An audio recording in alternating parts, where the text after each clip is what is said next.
I love cooking with fat. I was literally raised on fat. You always have butter on the table in the morning, actually every meal of the day. There's lots of benefit. It increases the flavor, different texture, it's so rich.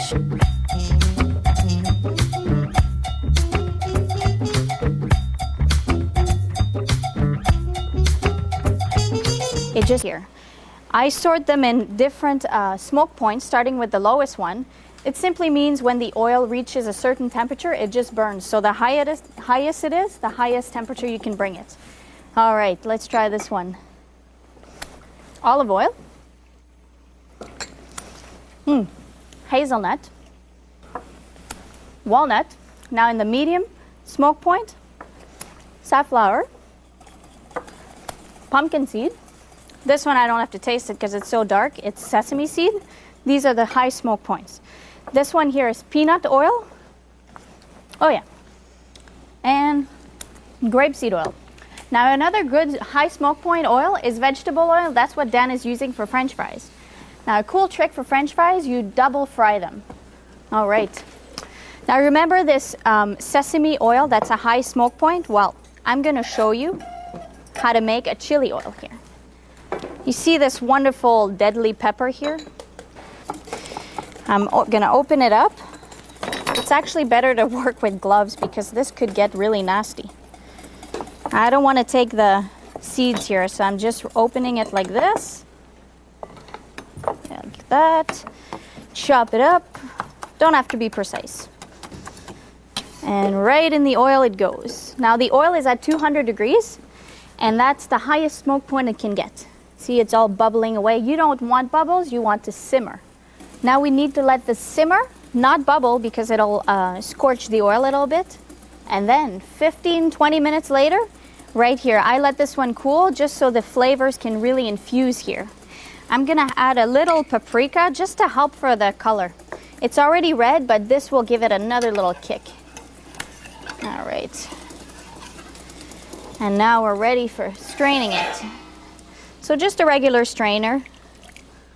You don't need the chilies because I think you just drained all the, you extracted all the flavors already. Just like that. Excellent. Now this oil is actually the perfect match with roasted beef, but I'll show you later. Okay, another use for fat, or oil actually, is making a vinaigrette. I'm gonna be making a vinaigrette with pumpkin seed oil and white vinegar. Now, here's a cool trick when you have to use honey. You dip your spoon in the oil, put the honey on top. See, no mess. There you go. A little Dijon mustard I need. I'm actually trying to create an emulsification right now. With the oil and the egg yolk, this is gonna bind the vinaigrette together. So always put the vinegar right before, just like that. And with a whisk here, I'm gonna put pumpkin seed, and the reason why I'm actually putting two oils, the pumpkin seed is extremely powerful, so I need to cut it with olive oil here. See here, it's thickening, that's called an emulsion here. Little salt, little pepper. See, and this is beautiful vinaigrette. There you go. Right on top here. All right, I'm gonna get to this in a few seconds. How are these fries, Dan? Oh, wow, excellent. Terrific. Nice and brown. Professional fry man, eh? Yeah, nice and brown. Now, when the fries come out, extremely important to put the salt right away. This is gonna season right all the way through here. There you go. Excellent. Thank you for the eggs. You're welcome. Now, Dan has whipped me some egg yolks here. And again, we're creating an emulsion. We're not doing the same, but another different kind of emulsion with a little Dijon. Now the emulsion will be made with oil only. So olive oil, or actually we're using safflower. It's a little lighter. And now you need to whisk like crazy here.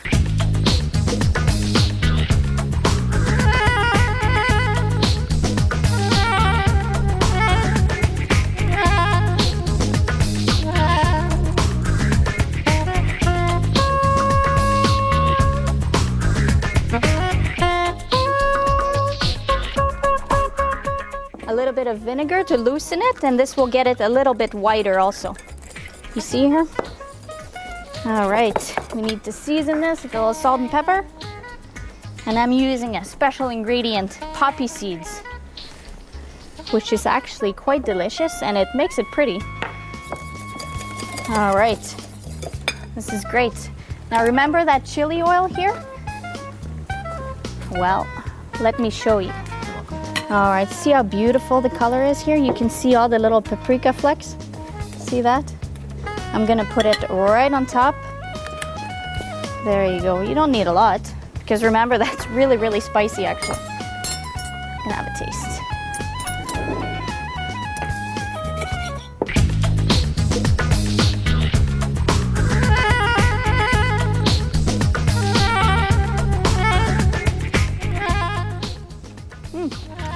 Whoa, this has quite the kick here with the pepper on the steak. I need a glass of water.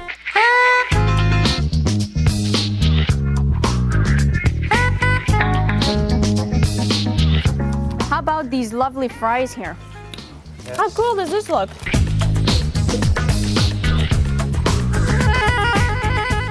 Wicked.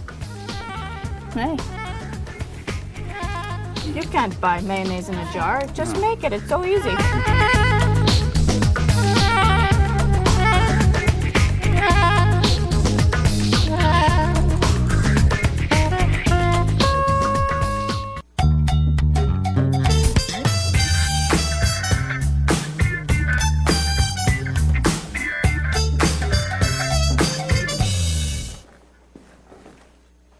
Now this here is the reason why I wake up in the morning. Or should I say the reason why I became a chef, butter. How great of an ingredient is that? I'm going to show you 3 cool ways, very easy recipes to make 3 sauces. Now the first one here, I have some butter that's actually just melting away and it needs to melt very slowly and I'm making beurre noisette, but I'll show you what it looks like after.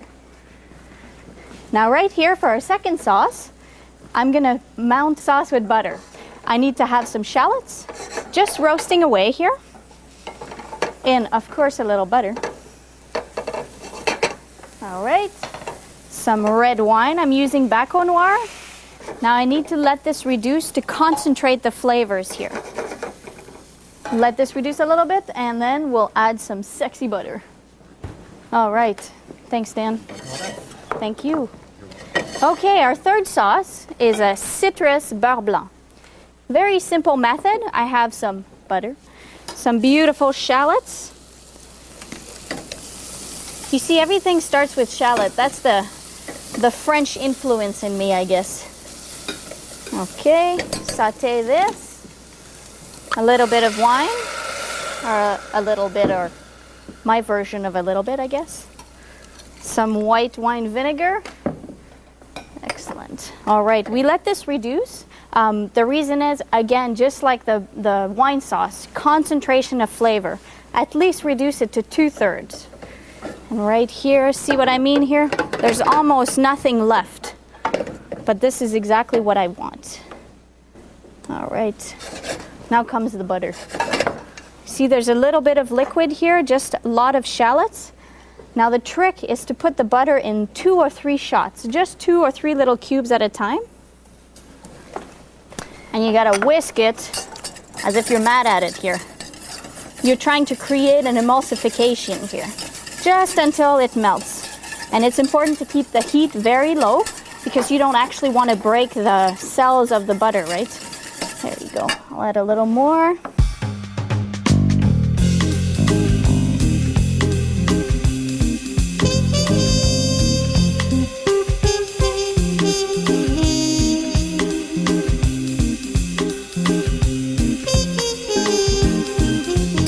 All right, I'm gonna let this sit right here for a second and I'm gonna come right back to it.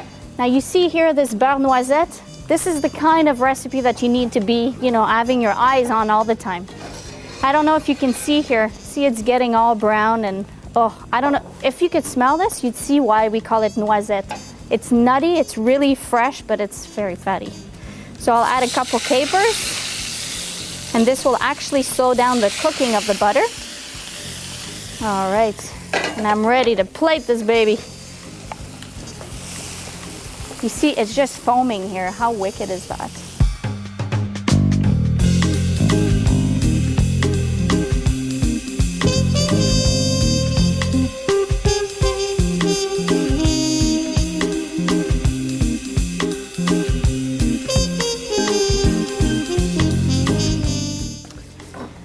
Now this is good.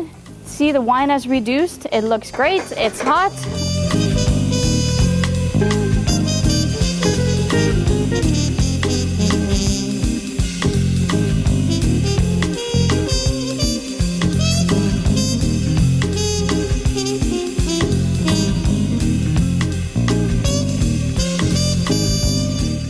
Let's have a taste.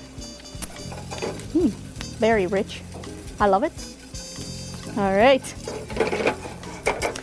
Now this sexy piece of beef here, it's coming on this plate, and I will have a try of this in a little bit. Now let me plate this for you. This is my favorite sauce in the whole world.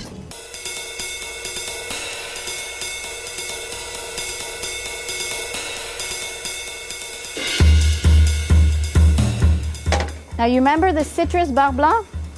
Well, I never even put citrus in it, so here, there you go. A little squeeze of lemon, just like that. And I'm ready to plate it.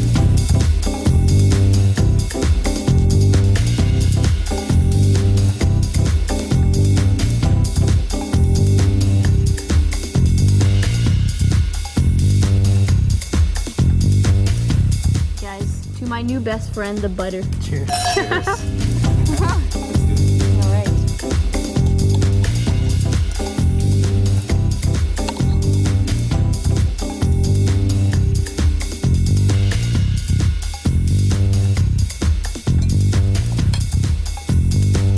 For cooking, the better butter to use is unsalted compared to salted. The reason is that when you use unsalted, you can control the seasoning, and that's very important, especially if you're cooking with, you know, something salty like bacon or duck or something like that. You have to have this control.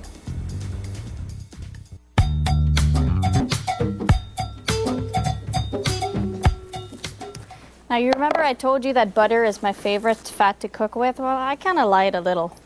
It's actually duck fat, but I don't get a chance to work with duck fat many times. I'm going to show you two cool ways to work with duck fat. The first one is actually a really French bistro style, and it involves duck legs. So I've got some beautiful duck fat here, and I will be putting the 2 duck legs. These duck legs have been marinating in salt, and the reason is to put some brine into it. This meat is really tough, and we're trying to season it and trying to cook it a little bit. So these duck legs go in. Just smash the garlic. There you go. Right in. Some beautiful peppercorns. Some clove. Another garlic maybe. There you go. Some beautiful thyme. And this needs to cook extremely slowly. That's the whole point of duck confit. You want to cook it very slowly. Now this duck fat is good for breakfast potatoes. I've got some duck fat that's just melting. You see the smoke here coming off? That's great because the duck fat actually has a great high smoking point. And some beautiful potatoes that Dan has cut for me. Thanks. You're welcome, chef. There you go. You hear that? That's the noise of happiness. All right. So you cook this on medium-high heat just to get that crispiness to it. And I will add some salt. I'll add fleur de sel just because it's even, it's a salt from France. And more garlic, why not? A little bit of chives. And I need to let this color. Nice. Now after about 4 or 5 minutes, you see this, we've got some beautiful color here. Still some duck fat, and the garlic here is just cooked to perfection. All right. See, that's delicious. All right, now I don't need that duck fat, so I'll just strain it. But don't throw it away because it's a rare commodity, duck fat. If you have a good butcher, I'm sure he can find some for you. Or you can actually render the fat of a duck breast and keep the duck fat. All right. Okay. I'm going to use these potatoes later. Now remember our duck fat here and the duck legs? Let me put these here. They've been cooking for about 2 hours. I need a little bit of the fat here. I'm using a cheesecloth because I don't want the pepper and the cloves to go in my little dish here. Crank the heat up here. These lovely duck breasts. Yow! Okay. You want to put them in the fat and get them super crispy. You hear this? This is the voice of crispiness here. So you have to wait until it concentrates the flavor, gets the skin all tight. And right here, oops. All right, you see here? The skin is all crusted here. Beautiful. Now this duck fat, you want to keep it in. I'm going to use raspberry vinegar, and I'm creating an emulsion and a vinaigrette in the pan here. So I put just a little bit. Now be careful because it crackles, but that's exactly what you're looking for. You want this sauce to go in the meat and just make it all juicy. You could smell this, it's so sweet, and it cuts through the fat of the duck here. All right. All right, how nice does that look? All right, our potatoes. Thank you, Dan. You're welcome, chef. Okay, and our beautiful sauce here. You see this? Ah! Oh.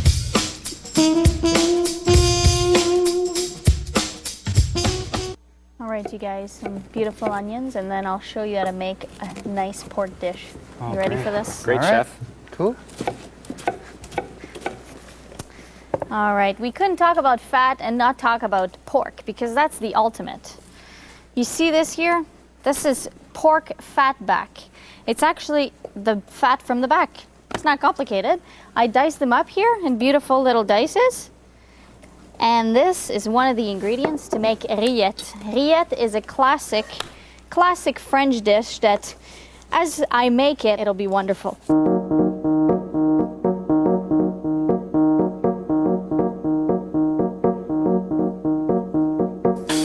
So this is pork belly that I'm just cutting. Don't need to be precise. This is, very rustic. I have a pan here. Just put it in. All right. Now I'm adding some thyme, some garlic that I'm smashing here. There you go. Now I'm putting mace. The reason why I'm putting mace is very peppery, and it's actually like a great accompaniment to this rillette. Salt, pepper, and a little bit of wine. I let this simmer. You don't want any color, you just want to reduce. About 2 hours later, see all the fat is rendered here, and there's all these beautiful pieces of meat right here. See? But we're not done. Let me show you. Now, an extra hour later, here it is. You see all the little meats. The little meat here is all brown, and the fat is still in the pan, but we'll fix it up. You don't need all that fat, so here it is. Okay. Now, I'm draining the fat away here. I mean, you don't have to go fat crazy here. You have to, be reasonable. Okay, once this is all drained, you're left with this here. You see there's all these pieces of meat and little pieces of fat. I kept half the fat, and I'm gonna start crumbling. This meat here, that's what's gonna make the rillette. So you just crumble it, and look at this here. How beautiful is that? Wicked, eh? You take care of these? Okay, chef. Thank you. Okay. Now to eat this, you need bread and your hands. That's all you need. All right. Just make it, rustic looking. There you go. Another one. You take your beautiful rillette. I'll just put them right here. There.